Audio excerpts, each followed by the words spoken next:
Et on termine ce journal par les portes ouvertes de l'association du Dragon Bleu, notamment à Épône le 1er septembre.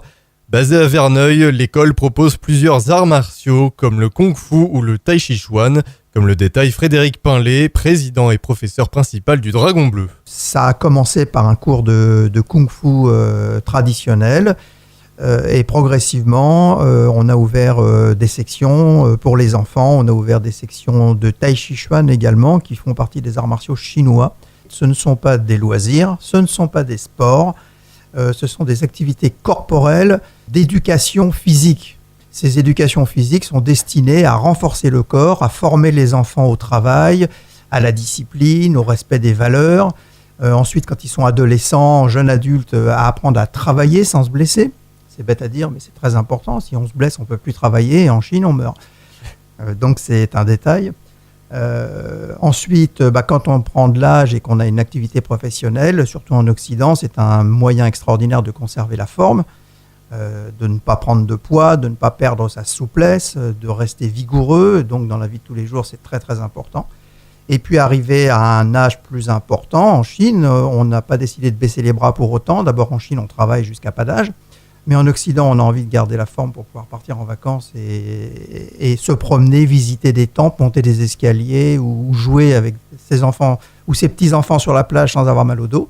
Donc là, les Chinois ont développer le Tai Chi Chuan, qui est une gymnastique douce d'entretien pour les personnes dites seniors, comme on dit aujourd'hui. Le Kung Fu a l'avantage de s'adapter à toutes les périodes et les situations de vie. En Chine, il n'y a qu'un Kung Fu. Le Kung Fu, c'est l'art de l'amélioration. Donc, ça commence à 5 ans, 6 ans, et ça se termine à fin de vie, parce qu'il y a une réponse, en fait, dans les arts martiaux chinois, il y a une réponse pour tous les âges, tous les moments de sa vie, toutes les périodes de sa vie.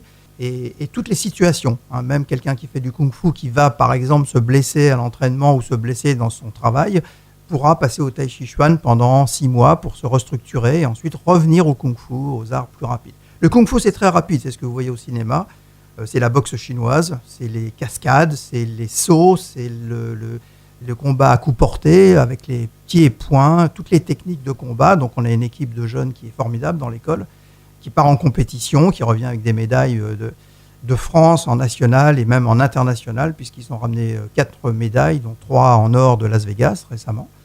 Donc il y en a, c'est pour tous les âges. Il y a la période adolescence et jeune adulte où effectivement on joue, et là c'est un sport, on est d'accord. Et puis il y a la période avant où c'est formateur, la période après où effectivement on y vient pour soi.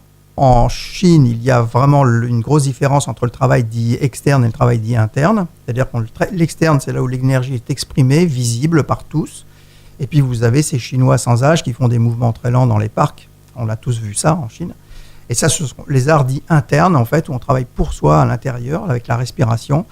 Donc le vocable utilisé pour ça, c'est le Tai Chi Chuan pour la mécanique du corps, le Qigong pour l'énergie, le travail sur l'énergie du corps. Donc on travaille énormément à l'école du Dragon Bleu. En fait, il y a beaucoup à apprendre de ce qui se passe en Chine. On a beaucoup ignoré la Chine, on a beaucoup ignoré les Chinois. On les voit souvent que comme des concurrents économiques, mais on les voit jamais comme un trésor culturel. Et le Kung Fu, comme disent les Chinois, le Tai Chi, le Qigong, sont un trésor pour l'humanité tout entière. Le Dragon Bleu participera à des journées portes ouvertes et des forums en septembre à Épône, Vilaine, Verneuil et Vernouillet. L'occasion pour vous de découvrir l'école et pourquoi pas vous y inscrire. Donc on va faire une journée porte ouverte le 1er septembre à Épône, à la salle du village, juste devant l'église d'Épône. On va avoir également une journée porte ouverte, une soirée porte ouverte au golfe de Vilaine le 5 septembre, le soir, à partir de 18h. Donc là, tout le monde est bienvenu. Vous pouvez venir au milieu des golfeurs faire du Tai Chi Chuan. On sera en Chine, en fait, un petit peu. Ce sera la même ambiance. Et puis, vous avez le forum de Verneuil-sur-Seine, là où se trouve la principale section de Kung Fu de l'association du Dragon Bleu. Et là, le forum, c'est le 1er septembre, toute la journée. Ensuite, vous avez le 7 septembre, là, ça sera Vernouillet. Et puis, ça sera également le forum d'Épône.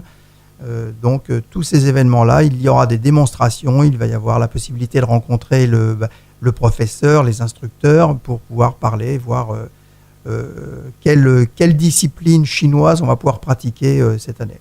Selon Frédéric Pinlet, il est essentiel de pratiquer ces disciplines régulièrement pour obtenir une longévité agréable. C'est carrément ouvrir la voie vers une longévité un peu plus agréable, parce que la longévité pour la longévité, ça serait un peu idiot, mais une longévité pour continuer d'en profiter, donc ça c'était important, et je me suis rendu compte à ce moment-là que c'était essentiel, non seulement de pratiquer, mais de continuer la pratique. Et c'est ce qui est le plus difficile en Occident, on a un petit peu de mal à continuer à faire les choses.